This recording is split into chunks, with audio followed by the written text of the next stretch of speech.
BuildAid is so proud to be part of this amazing, bustling city of gold. Come behind the scenes with us as we explore what really goes into the development, refurbishment and creation of this incredible city we call home. From past to present, we look at what makes Jersey unique and what the future holds.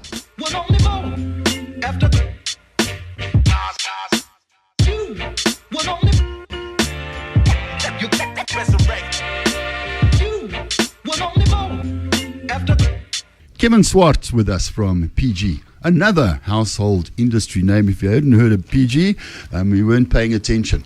Kevin, thanks for coming to chat to us. Good evening, Graham. Thanks for having me. You guys are, amongst other things, in the glass business, the stuff that we see through. Before we get into performance glass or what glass can do, etc., let's just understand, Kevin, if we can, what different kinds of glass are there? I mean, where does it start out? Graham, well, it starts out with a grain of sand, and where we melt it at very high temperatures, making the float glass, which is then turned into various different types. So your float glass is your basic glass that we all know, that historically has gone into windows to allow light in and block out the elements. That glass can then be turned into different types of safety and security glass, those being toughened glass, laminating glass, and what's been mentioned a lot tonight is the advent of double glazing in South Africa, which has not been very well known over the years like it is in the Northern Hemisphere. When it comes to a toughened glass, what is the difference between a toughened glass and just normal float glass? Toughened glass is basically heated up to a temperature around about 700 degrees Celsius and then rapidly cool down, creating tension and within the glass and with compensating tension, which then, if it breaks, when it does breaks up into relatively small harmless pieces, similar to what happens in the side windows of your car when it breaks. So it's a fail-safe product. So it is a safety type of glass because it's not going to hurt you. Laminate glass, how is that made, Kevin?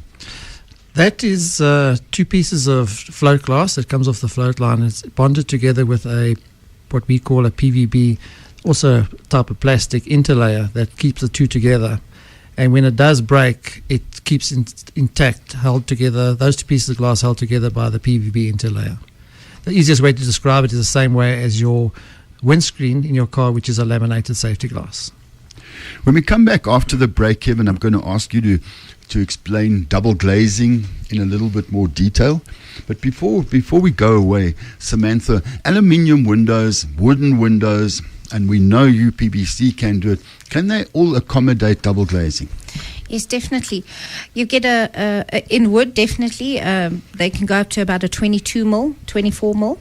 But in aluminium, you get sections up to a 60 mil that can accommodate right up until a 28 mil double glazed profile.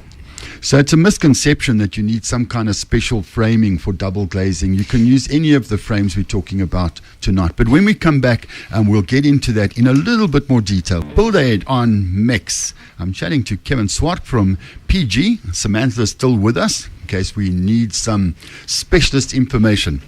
Kevin, the concept of double glazing, I think, has been misconceived, particularly over the last few years, as being expensive, out of reach, and so on.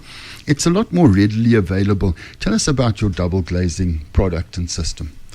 Graham, it has certainly become more readily available in the market with the advent of the legislation where windows over 25% window to floor ratio requires double glazing.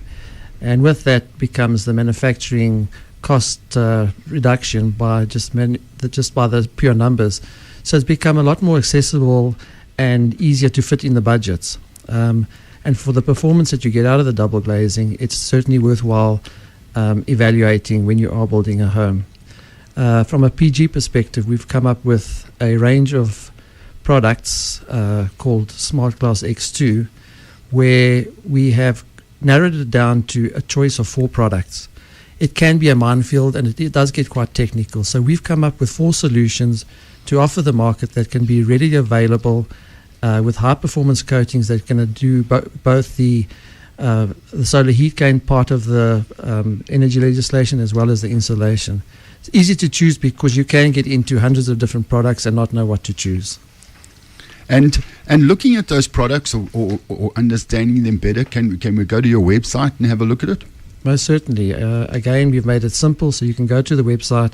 And for those that are not too interested in all the performance values, it's a matter of tick boxes where 1, 2, or 3 ticks is good, better, best.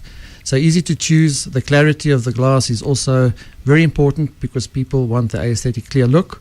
All very high light transmission products, but keeping out the nasty sun in the summer and insulating in the winter cold months. Just to understand the concept better, is we talked about conductance or heat going up a steel rod if you hold it over a fire. The same thing's happening with the glass.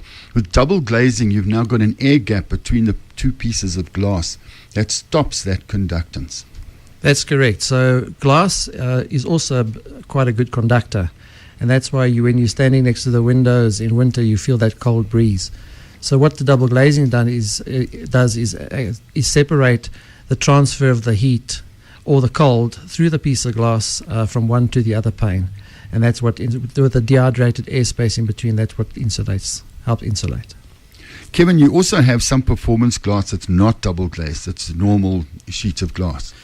Yes, that's our Smart Glass X1 range, which is a low emissivity coating, which is deposited onto one of the two glasses in our laminated glass, together with our splatter coatings, which then is, call it middle of the range product range. So it does provide insulation and does help you comply with legislation. So for those that cannot or do not want to double glaze, we have another solution. If you haven't heard everything this evening about windows and the different types of windows and glazing, there's a BuildAid workshop in conjunction with Mix FM coming up. Book for it, or you could win tickets this evening. And we really get into the subject, and you can see examples and so on. Kay, how do we do the question? Well, first, let me just tell people how to book for the workshop. You just go to caxtonevents.co.za and you can book your ticket if you didn't win tonight. So here are the answers. We were looking for 3 drive-ins. The first one was Veldskoen. Your clue was a shoe, so well done for getting it right. Next one was on top of a mine dump. That was Top Star Drive-In. The third one was, you count the number on one hand, that was 5 Star Drive-In. So our winners tonight, James, you have won the Bosch prize. Well done. You're going to be doing lots of drilling and screwing in your near future. And a whole bunch of you have won workshop tickets. Shane, Christy, George, Pat and Chantel. We get hold of all of you tomorrow. Well done. Thanks for playing. Thanks to Simon. He was the handyman tonight. He's our architect and the guy that looks after the desk. Thanks to Ian and Pam, and thanks to Kay for looking after all of us. There must be so much love in my heart that it would tear me apart. And I know, although you couldn't see